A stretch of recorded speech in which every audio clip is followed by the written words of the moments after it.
Season's greetings, YouTube. Today I'm going to show you how to make crochet snowflakes. Crochet snowflakes are the perfect handmade holiday craft. They're so beautiful and unique, and just like real snowflakes, everyone is different. You can use them to decorate your tree, your mantle, your skirt. You can give them as gifts, and you can start a tradition by giving a different one to someone each year. So follow along with me as I show you how to create a really easy snowflake and then one that's a little bit more advanced. You'll need these materials for the crochet snowflakes. Size 10 crochet thread. I recommend Aunt Lydia's. Size 1.5mm aluminum crochet hook, though a little bit bigger or smaller will work. If you want to make bigger snowflakes, that's totally fine. Just make sure that you have the correct hook size to correspond with the bigger thread or yarn. You'll also need scissors, craft glue like Elmer's, sewing pins or push pins, parchment paper or cling film, water, a bowl, cardboard or corkboard. And the last thing you'll need is a crochet snowflake pattern. I did design a few crochet snowflake patterns this year, and the link is going to be down in the description to get those. But there's tons of free patterns out there online. I do have a board on my Pinterest that is just crochet snowflakes, so I'm going to also link that down below and you can check that out as well. I'll go into detail about reading the chart style patterns in a later video.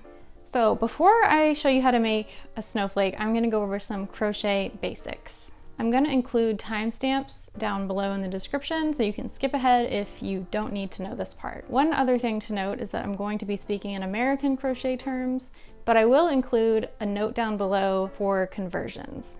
So enough of me, let's get to the making. Each crochet project starts by joining your thread to your hook using a cast-on technique like a slip knot. To make a slip knot, leaving a few inches of excess, hold the tail thread in your dominant hand, the working thread in your other hand. Make a loop-de-loop with the non-dominant leg in front. Pinch the X with your dominant thumb and pointer finger. Bring the working thread up behind the loop to create a no symbol. Release your dominant hand grip and hook the center thread. Pull the two dangling threads taut, then pull the working thread taut.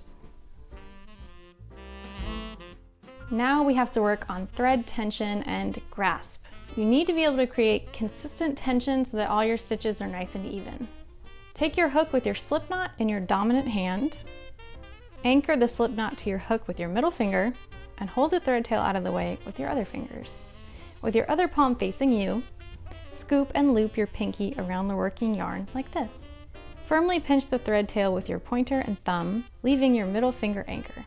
At this point, you'll see a triangle created by the working thread, your pointer finger, and the thread tail. I'm going to call this the neutral position. With the hooky part of the hook facing you, rotate it down through the triangle and back up to neutral position. Now there's a thread ready to become a chain. Readjust your grip and choke up on the thread if you need to. Give a little yank on the thread tail with your pointer and thumb. The tension here is really important. Now gently bring your hook backwards, catching that wrap, and bringing it through the loop on the hook. That's a chain. Notice how the hook starts at a perpendicular angle to the chain when in neutral position, but as it moves through the loop on the hook, it becomes in line with the chain before returning to neutral. This motion is what allows the hook to clear the thread with each stitch. It gets easier to make them after the first few. Practice making a consistent chain with good tension before moving on. The next stitch you need to know is the slip stitch. Chain 6. Now take your hook and put it through the first chain you made. Wrap your thread and pull through both loops on your hook. That's a slip stitch.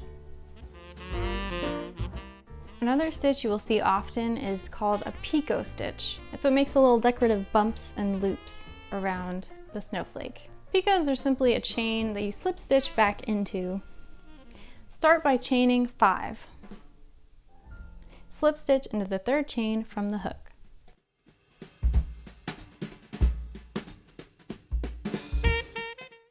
That's a 3-chain picot. Picots can be any size, and you can also combine picots to create a fancier effect. Something you might see is a 5-chain picot, then a 7-chain picot, then another 5-chain picot.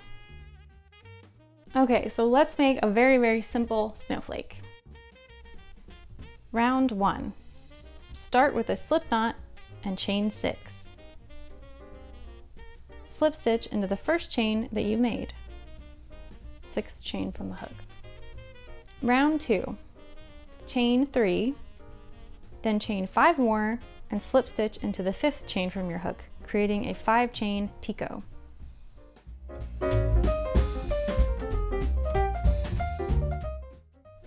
Chain 2,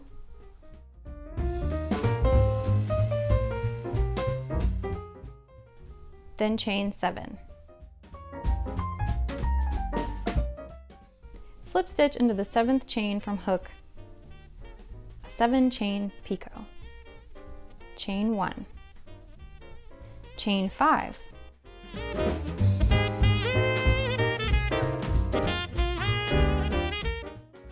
slip stitch into 5th chain from hook.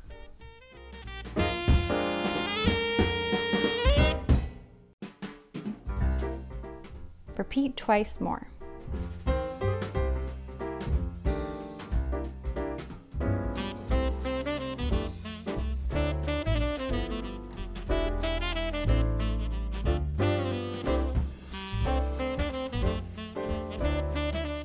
Slip stitch into single chain.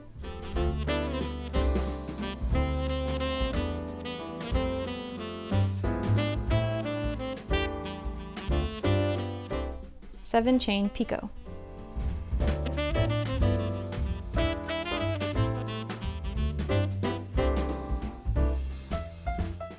Slip stitch into next 2 chains.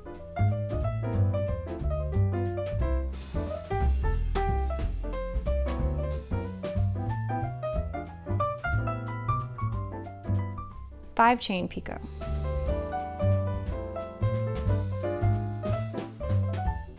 Slip stitch into next 3 chains.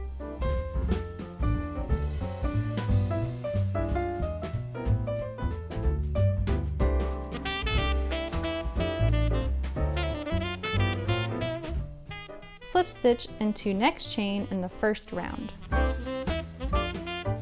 Repeat starting from the beginning of round 2 5 times. You'll have 6 total spokes on the snowflake.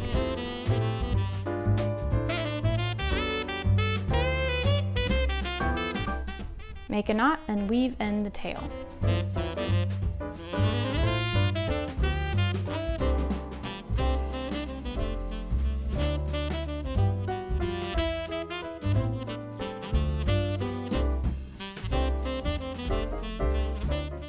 All right, you've mastered the chain and you're able to make a simple snowflake. So I'm going to show you a few more stitches to use for most snowflakes going forward. So when you create these snowflakes, there's usually 2 ways to cast on. The first way is a chain, and then the second way is called a magic loop. I'm going to show you how to do a magic loop now. To make a magic loop, hold up your pointer and middle fingers, leaving a couple inches for the tail. Grab it with your thumb and wrap the thread away from you and back over, creating an X. Use your pinky to secure the working thread. Point your fingers towards your face and put the hook through the space between your fingers and the closer thread. Hook the back thread. Gently pull it towards you as you slip the magic loop off of your fingers. Make a chain stitch to secure the circle. A lot of patterns will begin with a row of single crochets around the magic loop. First, you need to chain 2 to raise your working yarn to the proper height. Now put your hook through the magic loop and hook your working thread, pulling a loop up. Wrap your thread around your hook again and pull through both loops on your hook. That's a single crochet. Double crochets are similar to single crochets. The only difference is that you wrap your hook before you insert and then draw another loop up. So wrap your hook, insert, draw a loop up, wrap your hook again, draw through the first 2 loops, wrap your hook again, and draw through the second 2 loops. That's a double crochet. A triple crochet follows the same logic as a double crochet, but you wrap your hook twice before inserting and pulling up loops. So you wrap your hook twice, insert, pull up a loop. Wrap your hook again, pull through the first 2 loops. Wrap your hook again, pull through the second 2 loops. Wrap your hook again and pull through the last set of loops. All right, are you ready to move on to a little bit harder of a snowflake? Let's start with a magic loop. Round 1. Chain 4.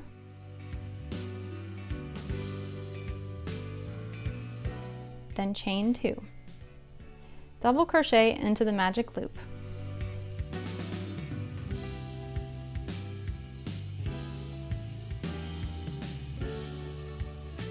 Chain 2.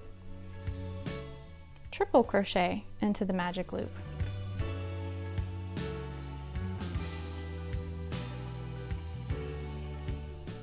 Repeat from the chain 2 5 times. Slip stitch into the 4th chain from the beginning of the round.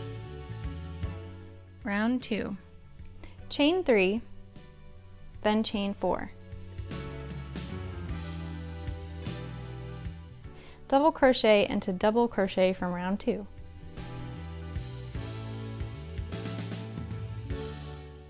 Three chain picot 3 times. Slip stitch into double crochet.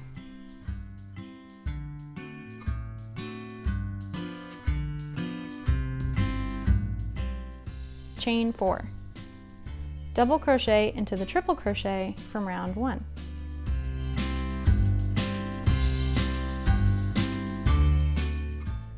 Repeat from chaining 4 5 times. Slip stitch into the 3rd chain of round 2. Round 3. Chain 3. 5 chain picot.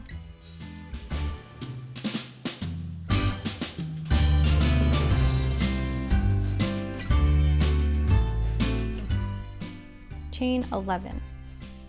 Double crochet into the double crochet from round 2.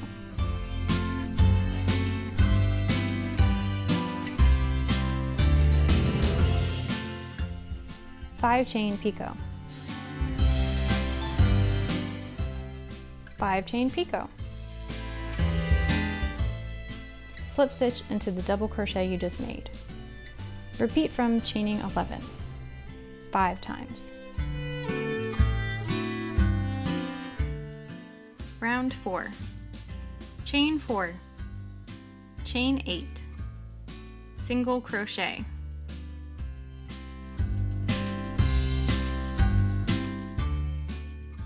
Chain 8.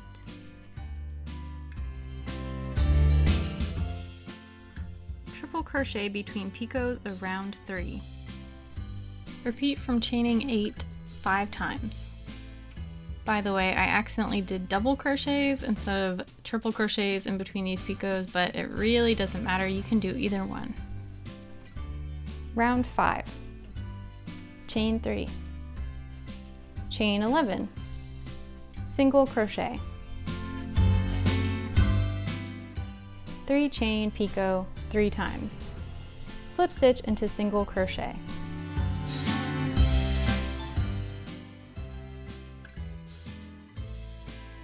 Chain 11. Double crochet into triple crochet from round 4. 3 chain picot 3 times.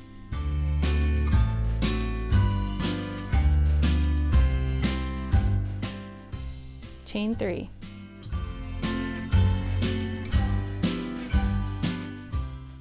Three chain picot. 7 chain picot. 3 chain picot.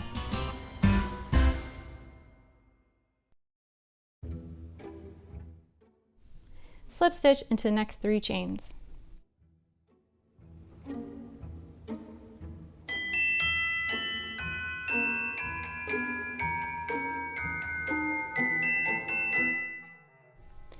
Three chain picot 3 times.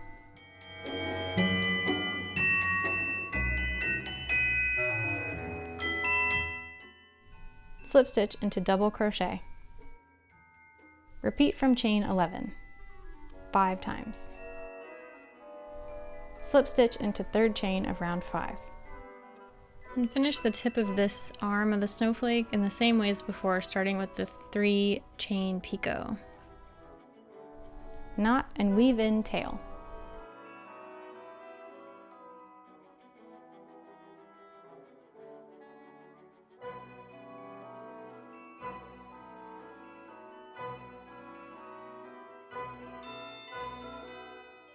Okay, our snowflakes are done, and now we need to stiffen them. Some people use starch, but I like to use a mixture of craft glue and water. Let's prepare the surface we're going to pin to. I'm including a snowflake pinning template in my bundle. Again, link will be in the description, that you can use for any snowflake. You can also draw your own pinning guide, or you can just eyeball it. This just makes it easier to get your snowflake's arms evenly spaced. Tape it down or draw right on top of your cardboard. Put some parchment paper over that and tape that down. Now prepare your glue mixture. I usually use a ratio of about 2 parts water to 1 part glue. By the way, this was way too much glue and water. I could have done maybe half of what I did and still had enough. So if you're only doing a couple of snowflakes, maybe just start out with about a tablespoon of glue and then a couple tablespoons of water. Put your glue in the bowl first, and then gradually add the water while stirring. After it's fully mixed, take your snowflake and stick it in there. Massage it and get it really saturated. Leave it to soak for a minute or 2, and squeeze out all the excess liquid and put it on top of your pinning surface. Use pins to pull the snowflake taut, opposite points first. You may need to adjust as you pin depending on exactly how you want the snowflake to dry.